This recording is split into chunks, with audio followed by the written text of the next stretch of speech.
Chapter 66. Hong Jin attacks West Qi. Everyone rushed up to the place where Ying Jiao was securely clamped inside the mountain. When he saw Ying Jiao in such an awkward position, King Wu scrambled down from his saddle. "Your Highness, your minor minister Ji Fa is a law-abiding and faithful servant, never daring to cheat His Majesty in the least. What my Prime Minister has done today will defile my name for 10,000 years. Jiang Ziya raised King Wu to his feet. Ying Jiao has opposed the will of heaven. He cannot escape the punishment that's been destined by fate. You may salute him, but that's all you can do. Father Prime Minister, it's all my fault. Have mercy on him and pardon him from death." King Wu begged. "Your Highness, you don't understand. Ying Jiao has opposed heaven and cannot be forgiven. You may pay your respects, but don't do anything against the will of heaven." Burning lamp put in.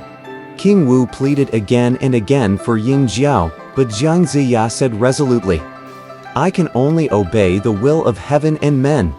How dare I oppose it?" King Wu lit incense sticks, knelt down, and sobbed. "I've tried my best, yet all the masters insist that you be punished. Forgive me, for it is not my fault." When King Wu was finished, they escorted him down the mountain. Then Burning Lamp asked Master Grand Completion to present the hoe. Grand Completion could not help weeping as Ying Jiao lost his head. At the Terrace of Creation, Ying Jiao's soul still felt dissatisfied. It refused to enter but flew to Zhaoge with a violent wind to complain to his father. The great wind turned the day into night, filling the sky with gloomy clouds, uprooting trees, and churning the rivers into waves. King Zhou was drinking on the happy terrace when he heard a voice in the howling wind. He grew drowsy and went to bed, falling asleep immediately. He saw a man with 3 heads and 6 arms standing before him, praying. "My dear father, I'm your eldest son, Ying Jiao. My head was cut off with a hoe for the sake of the kingdom. Be virtuous and save the Shang dynasty. Select a good man as prime minister as soon as possible, or else Jiang Ziya will march on Zhaoge, and it will be too late for regrets. Though I still have a lot to tell you, I must leave now lest I'm refused admission at the Terrace of Creation. I'm going now, father." "What a wonder! How strange!" King Zhou cried, startled out of his sleep. As Daji, Hu Ximei, and concubine Wang all slept with him in the same bed, they too woke up and asked, "What is it, your majesty? What's wrong?" When King Zhou told them of his dream, Daji said, "This dream is the product of your own mind. Don't believe it, your majesty." King Zhou was deluded by wine and women. He dismissed the dream and continued to amuse himself with his queen and concubines. Before long, an urgent report came from Han Rong of Sishui Pass. After Prince Wei Zi read it, he rushed to the celebration court to see King Zhou. When he heard that both Zhang Shun and Ying Jiao had lost their lives, King Zhou was furious. He announced to his ministers, "Ji Fa has rebelled and set himself up as King Wu. We've sent many generals to attack him but have suffered defeat every time. Who do you recommend as commander this time? We'll have no end of trouble if we don't eradicate this evil." Supreme Minister Li Deng left his line, moved forward, and knelt before the king. "It's clear now that Jiang Wenhuan, Shun, and Chong Heihu are insignificant.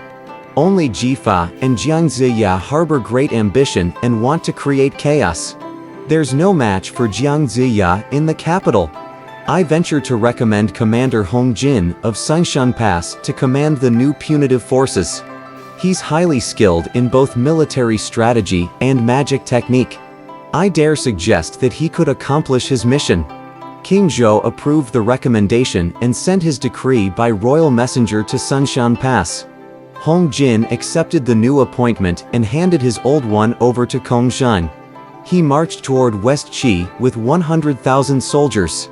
When they arrived, Hong Jin warned his generals, Ji Kang and Bai Xianzhong. "We must be careful because Jiang Ziya's a shrewd man. "We'll do as you've ordered." Both answered. The next day, General Ji Kang was sent to the city wall to challenge West Qi. Jiang Ziya was delighted to hear the news. "This is the last invasion. After this, we can march eastward." He then asked anxiously, "Who would like to go and meet the challenge?" Nan Gongguo answered and led his soldiers out of the city. He saw a general racing towards him like a piece of black cloud. "Who's that coming?" "I'm Ji Kang. We're under royal orders to wipe you out. How dare you resist us? We've slaughtered millions of fools like you. You'd better get out of here if you want to save your life." Nan Gongguo replied with a laugh. In a rage, Ji Kang urged his horse forward. Nan Gongguo fought back with his own cutlass. After about 30 rounds, Ji Kang recited an incantation, and a layer of black cloud rose from the top of his head. A dog emerged from the cloud, pounced on Nan Gongguo's arm, and bit deeply into the flesh. Taken by surprise, Nan Gongguo was nearly slashed by Ji Kang. He returned to the city and reported to Jiang Ziya what had happened. Jiang Ziya was extremely displeased. Hong Jin was delighted that Ji Kang had won the first battle. He sent General Bai Xianzhong the next day. With the approval of Jiang Ziya, Deng Zhougong went to meet the challenge. "Listen, Bai Xianzhong. The whole kingdom has pledged allegiance to the enlightened monarch. What are you waiting for? Why don't you join forces with us as well?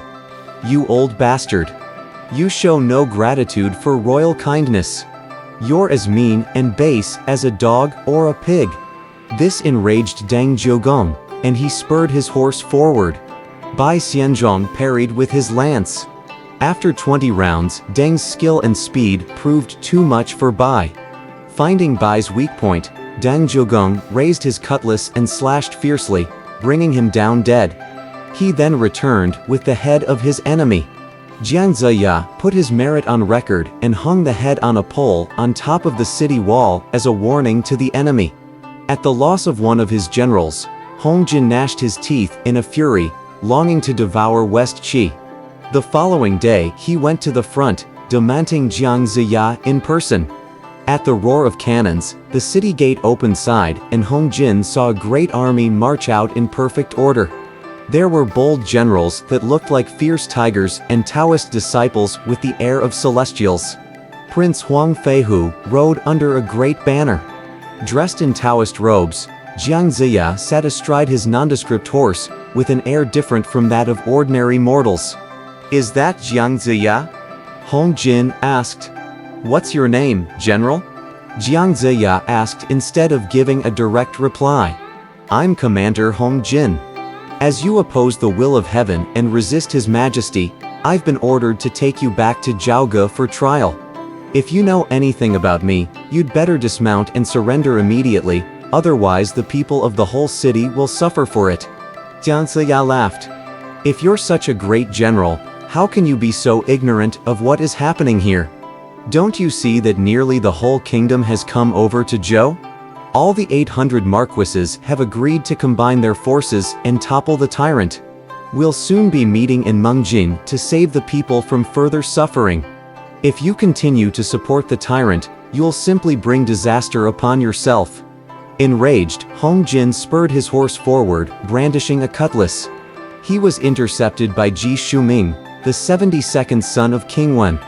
Ji Shuming was hot-tempered and wielded his lance fiercely, but Hong Jin was a great sorcerer. After some 30 rounds, he pulled his horse out of the circle, planted a black flag in the ground, and swung his cutlass before it. The flag turned into a door, and the Shang general raced through. How could the prince give Hong Jin up? He chased him through the door, never imagining that Hong Jin was hiding inside. As Ji Shuming entered, Hong Jin raised his cutlass and slashed the prince down from his horse, killing him instantly. Hong Jin folded up his flag and reappeared on the front. "Who would like to meet me next? You damned bastard. Don't brag so. Here I come." Deng Chanyu yelled loudly and spurred her horse forward. Seeing the female general in gold armor, Hong Jin moved into attack without a word. They began to fight back and forth fiercely. I won't waste time fighting here. I'd better finish her off as soon as possible. Hong Jin thought. He repeated his trick. He planted his flag, turned it into a door, and went inside, expecting that Deng Changyu would follow. He did not realize that Deng Changyu was far more clever than he. She did not chase him inside, but took out a colored pebble and hurled it at the flag. Behind the door, Hong Jin was hit and wounded, and shrieking with pain, he withdrew to his camp. Jiang Ziya returned to the city, unhappy at the loss of the prince. Hong Jin's eyes became swollen and his nose turned blue. He gnashed his teeth in fury but cured his wound with medicine during the night. The next day he mounted his horse, rode to the city wall, and demanded to see the female general that had hurt him. At the report that Hong Jin demands Deng Changyu. Jiang Ziya sent for her from the back chamber. Earth Traveler's son became worried. My dear, be very, very careful. Don't venture inside the flag door. Don't worry. I had years of experience at Sunshan Pass. I can see Hong Jin is a sorcerer, but he can't fool me. I won't chase him beyond the door. What are you two talking about? Princess Long Ji asked, overhearing their conversation. There's a General Hong Jin of the Shang army. Yesterday he turned his black flag into a door and killed Prince Ji Shuming, but when he tried the trick on Deng Changyu, she didn't chase him but wounded him seriously with a stone. He hates her so much that he's challenged her again now. I was warning her not to fall for his trick and chase him inside the door. Earth Traveler's son told the princess the whole story. Princess Long Ji smiled. I know this trick. It's called the flag door magic. There are two doors. The black flag is an inner door, while a white flag forms the outer door. I'll deal with him for you. Earth Traveler Sun immediately went to see Jiang Ziya and told him what Princess Long Ji had said. Delighted at the news, the Prime Minister invited her to see him. Bowing before Jiang Ziya, Princess Long Ji said, Lend me a horse. I'll go to see Hong Jin. Jiang Ziya gave her a spotted steed, and she rode out of the city alone. When Hong Jin saw a different female general from the one he was expecting, he asked, Who's that coming? You needn't ask. You wouldn't know me even if I told you. What you ought to do now is to get down from your horse and bow to your death. You bold hussy. How dare you? Hong Jin struck at the princess, who returned the blow with her phoenix flying sword. After 3 rounds, Hong Jin played his old trick again. Ignoring him, the princess took out a white flag, planted it in the ground, and pointed at it with her sword. It turned into a white door, which she jumped through on her horse. No one knew where she had gone. Hong Jin was greatly astonished when the female general disappeared, then she was right behind him. She slashed at Hong Jin's back with all her strength but only hit the armor near his shoulder. Hong Jin gave a cry of surprise and ran toward the north. Princess Long Ji chased after him, yelling, I'm none other than the daughter of Golden Mother at the Jade Pond. I'll chase you through the sky or below the earth till I've got your head in my hand. Hong Jin ran for his life, but the princess gradually closed in. She shouted from behind, Don't think that I'm going to give you up. I've promised Prime Minister Jiang that I'll return with your head. Her words frightened Hong Jin, and his body began to ache. I'd better abandon my horse, he thought. Seeing him mount a dust cloud, the princess smiled. Hong Jin, I'll get you no matter what element you travel on. The princess also dismounted from her steed and chased Hong Jin riding on a wooden cloud. Of the 5 elements, wood can subdue earth. Chased to the North Sea, Hong Jin thought to himself, How lucky I am to have brought this treasure with me. He took out an object and threw it into the sea. As soon as it touched water, it turned into a giant whale dragon and swam to Hong Jin through high waves. Hong Jin climbed on its back and rode out to sea, churning up violent waves that crashed like the roar of summer thunder. When she saw the whale dragon, the princess smiled again. "It's fortunate that I brought this treasure with me when I left the jade pond." She also took out an object from her satin bag and threw it into the sea. As soon as it touched water, it recovered its original form, an enormous, beautiful creature which could float on the surface or glide through the violent waves. It was called the Divine Dolphin, and had the power to subdue the whale dragon. The princess stepped onto the back of the Divine Dolphin, and when it entered the sea, the whale dragon lost all its strength and floated about wearily. The violent waves grew calm, and the dragon was soon overtaken.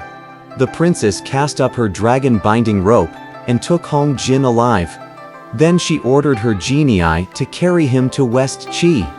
Jiang Ziya was astonished to see Hong Jin suddenly drop from the air. If you want to learn what happened to Hong Jin, please read the next chapter.